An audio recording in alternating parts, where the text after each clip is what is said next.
అందరికీ నమస్కారం. Welcome to Varahi news. నేను మీ వరప్రసాద్. వైఎస్ఆర్సీపీ పార్టీ అనే కన్నా కూడా వైఎస్ జగన్మోహన్ రెడ్డి ఆయన సొంతంగా పార్టీ పెట్టి ప్రత్యక్ష రాజకీయాల్లోకి వచ్చిన తర్వాత, అంతకుముందు ఎంపీగా పోటీ చేసినప్పటికీ కూడా ఆయన పర్సనల్ లైఫ్ ఏదో ఆయన చూసుకునేవాళ్ళు, లేదా అక్రమంగా డబ్బులు ఏ విధంగా సంపాదించుకునేవాళ్ళు ఆ విధంగా ఆయన రాజకీయాలు నడిచాయి. కానీ ఎప్పుడైతే ఒక రాజకీయ పార్టీ పెట్టాడో వైఎస్ఆర్సీపీ పార్టీ అని, అప్పటి నుంచి కూడా ఆంధ్ర రాష్ట్ర రాజకీయాలు భ్రష్టు పట్టిపోయాయి అనడంలో ఎటువంటి సందేహం లేదు. ఎందుకు ఈ మాట నేను అంటా ఉన్నాను అంటే, మనం గతంలో కుల రాజకీయాలు ఉంటే ఉండుండొచ్చు ఒక 25-30 ఏళ్ల క్రితం.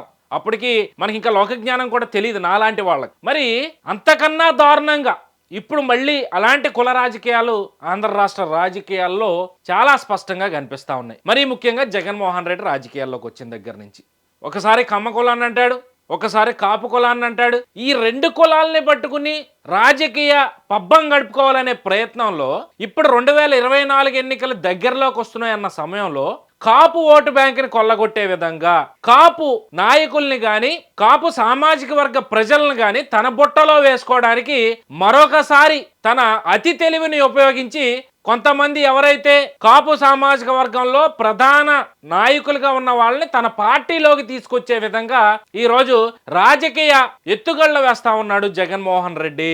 ఒకటే గుర్తుపెట్టుకోవాలి, ఈ రోజు కాపు సామాజిక వర్గం అంతా కూడా చంద్రబాబు నాయుడు టైంలో, అంటే 2014 నుంచి 19 కాలంలో ఏదైతే సెంట్రల్ గవర్నమెంట్ కి సంబంధించిన ఈడబ్ల్యూసి ఫండ్స్ లో నుంచి 5% రిజర్వేషన్ కాపులకి చంద్రబాబు నాయుడు కేటాయించి అసెంబ్లీ సాక్షిగా దానికి ఆమోదం తెలిపిన తర్వాత ఎన్నికలు రావడం, ఎన్నికల్లో చంద్రబాబు ఓడిపోయి జగన్మోహన్ రెడ్డి ముఖ్యమంత్రిగా పీఠాన్ని అధిష్ఠించడం, ఇవన్నీ కూడా తెలుసు మనందరికి. మరి ఆల్రెడీ అసెంబ్లీలో బిల్లు అయిపోయిన దాన్ని కూడా జగన్మోహన్ రెడ్డి అధికారంలోకి వచ్చిన తర్వాత ఎందుకు అమలు చేయలేదు?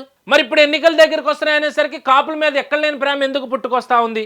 ఆ 5% గత ప్రభుత్వం కేటాయించిన రిజర్వేషన్ ఏమైపోయింది? ఈరోజు బీసీలను అడ్డం పెట్టుకుని బీసీలకి కాపులకి లింక్ పెట్టి దాన్ని పక్కదారిని పట్టించేశాడు. మళ్ళీ తెల్లారులేసిన కాడి నుంచి 2019 నుంచి 22 వరకు మనం మాట్లాడుకోవాలి ఖచ్చితంగా.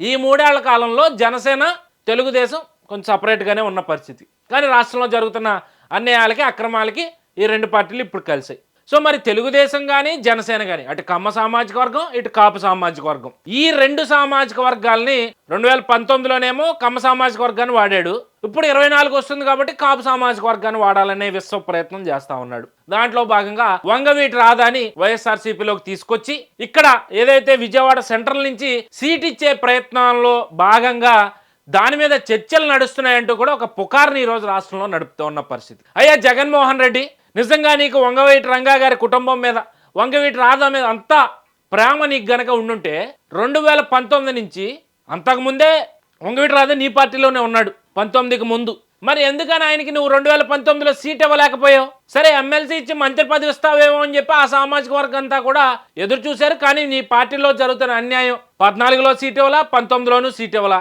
అందుకని చెప్పి ఆయన పార్టీ మారారు 2019లో. మళ్ళీ ఇప్పుడు ఎన్నికలు దగ్గరికి వస్తూ ఉన్నాయి. వంగవీటి రాధాని గనక పార్టీలోకి గనక తీసుకోగలిగితే గుడివాడ నియోజకవర్గం ప్రధానంగా, నేను ఈ పాయింట్ని అండర్లైన్ చేసుకోండి, ఎందుకంటే గుడివాడ నియోజకవర్గంలో కాపు ఓటింగ్ గట్టిగా ఉంటుంది. కొడాల నానికి కానీ ప్రభుత్వానికి కానీ ప్రధానంగా రాష్ట్రం అంతా కూడా గుడివాడ నియోజకవర్గాన్ని చేదరించుకుంటున్న పరిస్థితి. అంటే నియోజకవర్గం మొత్తాన్ని కాదు కానీ కొడాల నానిని ప్రధానంగా.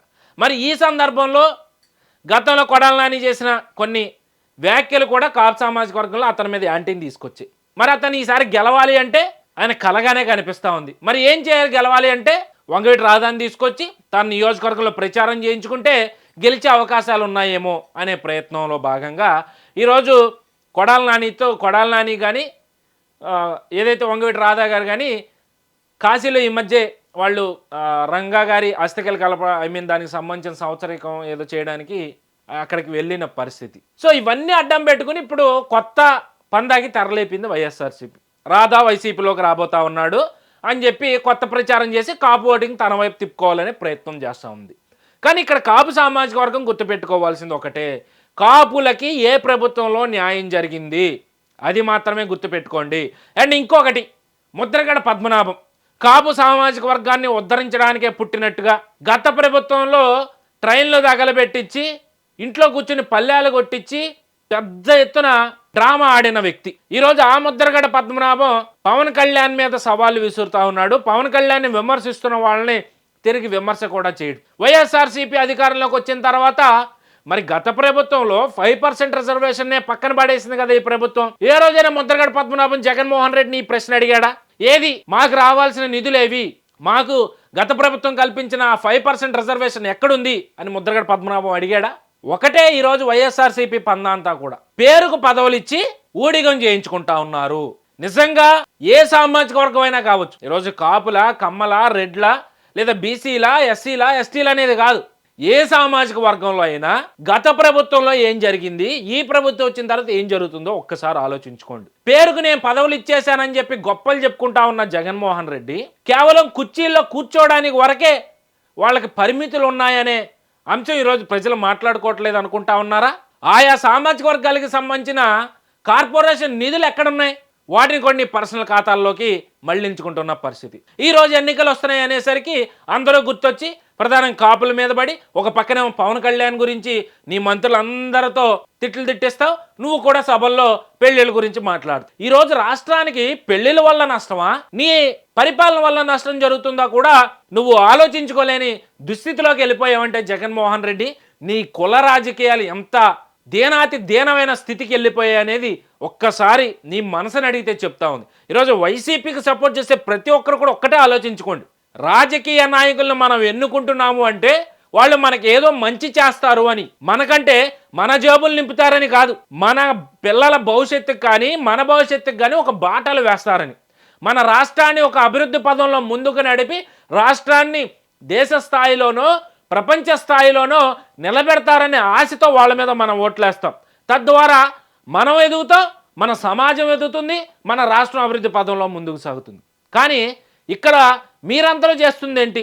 ఈరోజు అధికారంలోకి ఒక నాయకుడు వచ్చాడా, ఆ నాయకుడు ఇచ్చే డబ్బులు మన జేబులోకి వెళ్ళినాయా అని ఒకటే ఆలోచిస్తూ ఉన్నారు. ఈరోజు నిస్వార్థంగా పనిచేసే రాజకీయ నాయకుల్ని మీరు ఎన్నుకోలేకపోతా ఉన్నారు. అది మనసులో పెట్టుకునైనా ఈసారి ఓటు అనే రూపంలో మీరు ఇలాంటి అవినీతి చక్రవర్తుల్ని పక్కకు పంపించి జైలుకు పంపించి అభివృద్ధి పదంలో ముందుకు నడిపించే నాయకుల్ని, నిస్వార్థంగా ప్రజల కోసం పనిచేసే నాయకుల్ని ఎన్నుకోవాల్సిన అవసరం ఆవశ్యకత కూడా వచ్చింది అనేది ప్రతి ఒక్కరు గుర్తెరగాలి. ఈరోజు కాపు సామాజిక వర్గానికి సంబంధించిన ప్రజలందరూ కూడా జగన్మోహన్ రెడ్డిని ఒకటే అడుగుతా ఉన్నారు, మాకు గత ప్రభుత్వం ఇచ్చిన రిజర్వేషన్లు ఏమయ్యాయి, మమ్మల్ని బీసీలో చేర్చుతానన్న అంశం ఏమైపోయింది అని అడుగుతా ఉంటే ఒక పక్క పవన్ కళ్యాణ్ పెళ్లిళ్ళ గురించి మాట్లాడతాడు తప్పితే ఆ సామాజిక వర్గానికి ఒక్క నయా పైసా అయినా సరే ఈ రోజు వరకు జగన్మోహన్ రెడ్డి ఖర్చు పెట్టాడా? కాపు కార్పొరేషన్ చైర్మన్ ఉన్నాడు, ఏమైపోయాడు? ఈరోజు జగన్మోహన్ రెడ్డి ఒక్కటంటే ఒక్క రూపాయిని అడిగి కార్పొరేషన్ నిధుల్లో నువ్వు కేటాయించగలిగావు, ఒక కాపు సోదరుడికైనా నువ్వు రూపాయో ఇప్పించగలిగావు ఈ జగన్మోహన్ రెడ్డి ద్వారా. ఈ ముద్రగడ పద్మనాభం జగన్మోహన్ రెడ్డి పప్పెట్లాగా ఆడుతూ ఉన్నాడు తప్పితే, జగన్మోహన్ రెడ్డి ఏది చెప్తే అది చేస్తూ ఉన్నాడు తప్పితే నిజంగా కాపు సామాజిక వర్గానికి న్యాయం చేసే దారిలో అయితే ముద్రగడ పద్మనాభం లేడు. కాపు సామాజిక వర్గ సోదరులందరూ కూడా గుర్తించాలి. ఈరోజు వంగవీటి రాధా గారిని అడ్డం పెట్టుకుని పనికిమాలిన రాజకీయం చేయాలని చూస్తూ ఉన్నారు తప్పితే ఈరోజు రాధా గారు ఏ పార్టీలోకి వెళ్ళే ఆలోచనలో లేరు. ఆయన ఖచ్చితంగా తెలుగుదేశంలోనే ఉండబోతా ఉన్నారనేది అయితే చాలా స్పష్టంగా తెలుస్తూ ఉంది. కానీ ఎన్నికలు వస్తూ ఉన్నాయి, ఓడిపోతామనే భయం, ఏం చేయాలో తెలియక ఇలా అందరినీ వాడుకుంటూ పబ్బం గడిపోవాలని చూస్తూ ఉంది. అండ్ ఏదో ప్రజలు నమ్మించాలనే ప్రయత్నం. ఏదేమైనా చివరికి ప్రజలు మాత్రం ఈ జగన్మోహన్ రెడ్డి ఉచ్చులో చిక్కుకోరు. ఈసారి ఖచ్చితంగా బుద్ధి చెప్పే తీరుతారు.